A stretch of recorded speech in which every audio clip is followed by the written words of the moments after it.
the time in which you moved to New York, where you kind of discovered Coco Peru and first got there, seems to have been a very rich time for drag. It was amazing, and all the girls are still working from those days. You know, Hedda Lettuce, Sherry Vine, Jackie Beat, who else?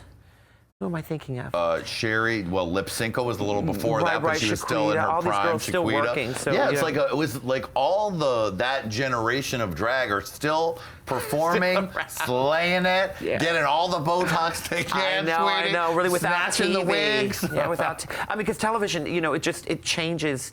You know, I've gone on tour with the girls before, you know, and I went. Bianca hired me to go to Norway with her one time.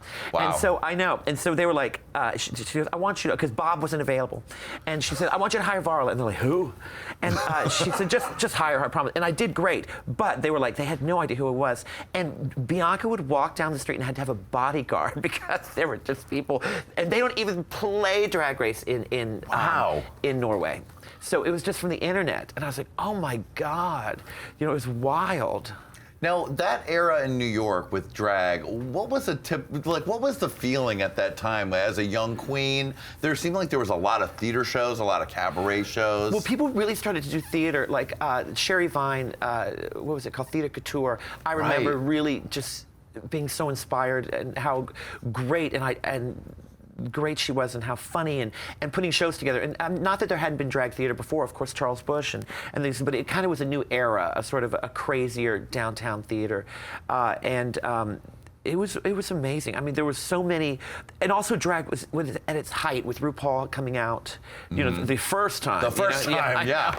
And so it was just this crazy energy of drag. And then, of course, after that, you know, it started to slide down, you know, Tu Wong Fu and all that, where it was mainstream. And then it disappeared, not disappeared, but, you know, until Drag Race came along and also made it where I find that when we did drag back in the day, sometimes you weren't allowed in bars, like gay bars. Wow. There was that whole period in the mid 90s where even gay guys did not like drag. And so then suddenly, you know, now drag is this career and people want, I mean, they don't have to hide it. Yeah, exactly. They can still get laid. Yeah, you can still get laid. I mean, they want. Yeah, there were times where I would call my roommate and say, de-drag my house. I'm bringing a man home, de-drag immediately. That must have been like one of those bulging closets. Where you're like, yeah. That was a big job. Yes. I know. Now, when was your weight loss journey? I know somewhere in the middle of all that, you lost like 100 pounds, right? Yeah, I was huge. I lost in 1990, because I was a big queen, and I lost 100 pounds in 98.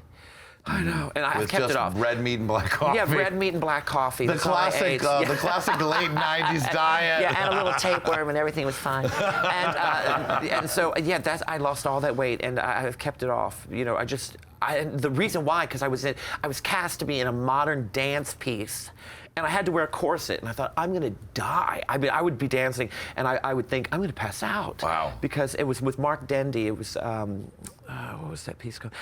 It was just a bizarre piece. And so I said, I'm just gonna lose this weight. And I lost the weight, and I almost got fired from Chicago because they had hired me as a big girl, and you're not allowed to lose weight, but they were fine with it. And then I kept it off. I had this whole theory, you know, I would be on the treadmill hours a day, and I would say, you can't put more gas in the car until you use up all the gas that's in it. You know, it's just like, you know, so I would eat and get on a treadmill. It sounds sad now. But I mean, you have a legendarily muscly man body underneath all this prettiness. You know, I do CrossFit, which is, you know, I'm in the cult, and so I've done a lot of that. Wow, well, you're still looking tight as ever. All right, we're going to be back with much more of the legendary VARLA Jean Merman right after this. Make sure you're following Hey Qween on Instagram, Facebook, Snapchat, Black People Meet, Christian Mingle, etc. See you in a minute. Hey Qween, Hey Qween. Yay! We're back with the one and only VARLA Jean Merman. Oh my God! Lady Red is like a masterclass lesson how to be a legend. Don't you see me paying attention? Yes, lady. Get your glasses on, Miss Couture, and start please taking notes. I am taking notes as we speak it. Ding, ding, ding, ding, ding, ding, ding, ding, ding, bing. Ding, ding, ding, ding, ding. During the break, we were talking about all the drag race girls that you've met on the road. Yes. You, other than what you talked about working with Bianca, well, I thought that Blair St. Clair, as I mentioned at the top of the show, seems like a VARLA Jean daughter.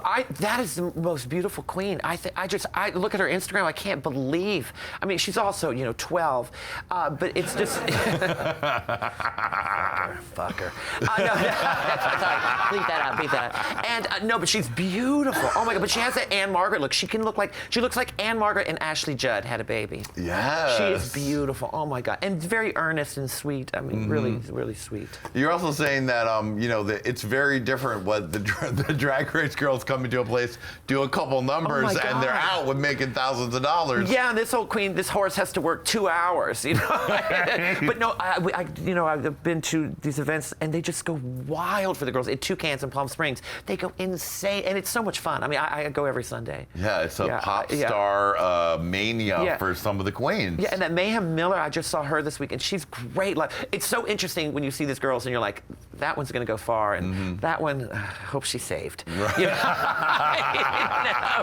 Because like Mayhem Miller, great MC, wonderful. I mean, there's so many. And I also love Jinx Monsoon so much. Reminds me of me when I was young and pretty. And but Jinx is amazing talent. Now you've been, the First Lady of Provincetown. For many years. Yes. Tell for those that haven't experienced Provincetown, what makes it so special and such a place that you always want to return? Well, it's a charming little Portuguese fishing village, just teeming with seamen. But it's a wonderful place because people there have been trained to go see shows. I mean, you go other places like Fire Island places, people don't do that. But in Provincetown, people every night you have a thing you do. You go to tea dance and then you have dinner and then you see a show in some sort of order of that. And so that's been amazing. There are so many girls working there. I mean, and this summer, Ben de la Creme is there, and Jinx is at the theater. I'm doing a play with Peaches Christ called The Whining, about two queens who spend the winter in Provincetown. Wow. Based on The Shining. And who I love Peaches too. I love Peaches. And but it is an amazing place because you can do the partying thing or you can just go to the beach. I mean, it's wonderful. Now, what about the classic busking that must be done as a queen in Provincetown? It is awful. Right. No, but I've tried to be creative over the years. My last thing I did for a long time is because people get so annoyed, they get so many flyers. Right. So I would just hide in the bushes, and Brian would hide. They'd come out of tea dance, and I would literally hide in a bush, and I would just be, "Come to the show. Please come to the show." And I'd scare the shit out of people, and then they would come to the show because they thought it was so silly, just hiding in bushes. When you're not feeling like interacting. Yeah. Hide in the bush. Lady Red, is that in the notes? I am paying attention.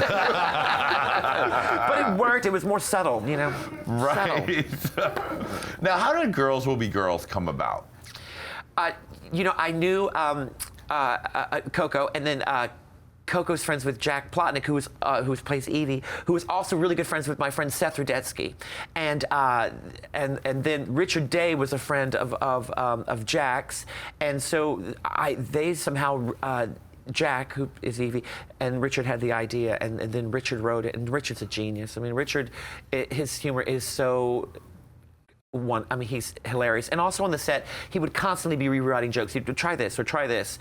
And, he's amazing. And in the sequel we filmed in 2011. Girls Will Be Girls 2020. Coming soon in 2020. I know.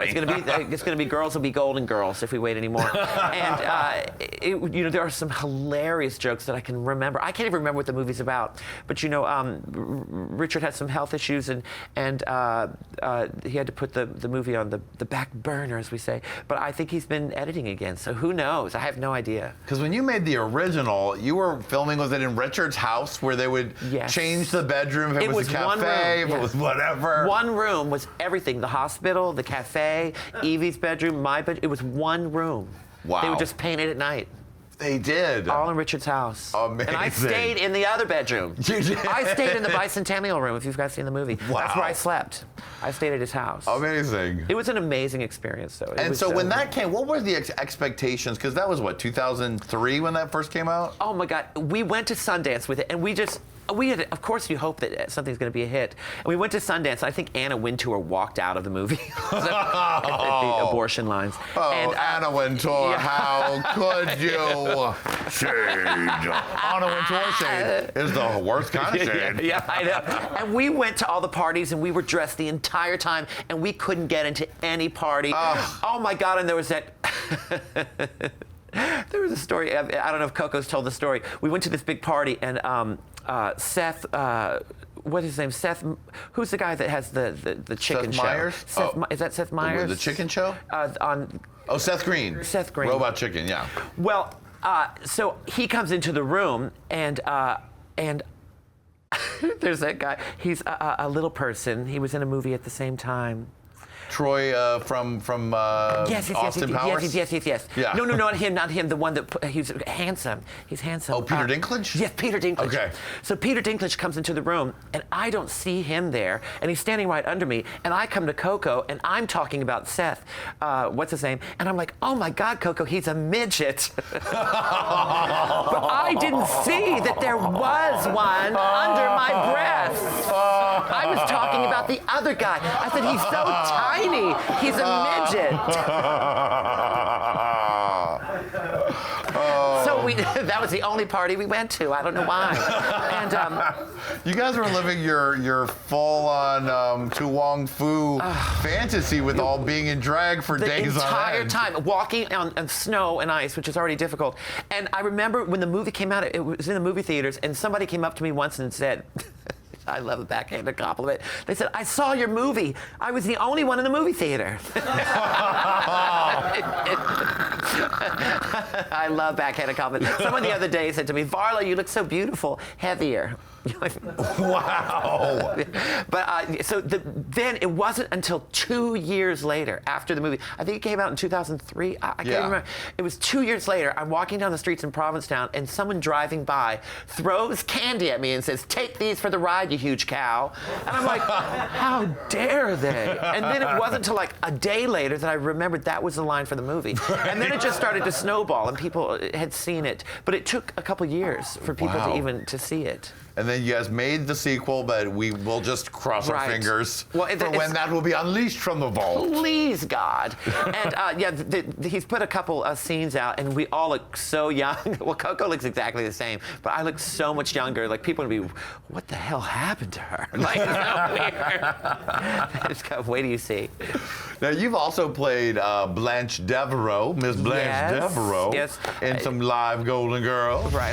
I mean, of course, Heclina, in San Francisco was first to do this, but then every queen in every town has done it now. Yeah. Thanks, Heclina. and we're about to do some more episodes in New Orleans in May, because I just do them in New Orleans. But we did it in Provincetown too, and I love playing Blanche. It's so good. I mean, God. Sherry does a great one. You're great. Yeah. What is your favorite thing about Blanche? Oh, well, I do this whole head thing, because she's always like, the head thing with the wig flying. Oh, please. Oh. No, and I'm Southern myself, so but of it works out. Hey Qween. Hello, children. To see part 3 of this interview, click here. To see more Hey Qween fabulousness, click here. And don't forget to subscribe, bitch! Hey! Hey! Hey!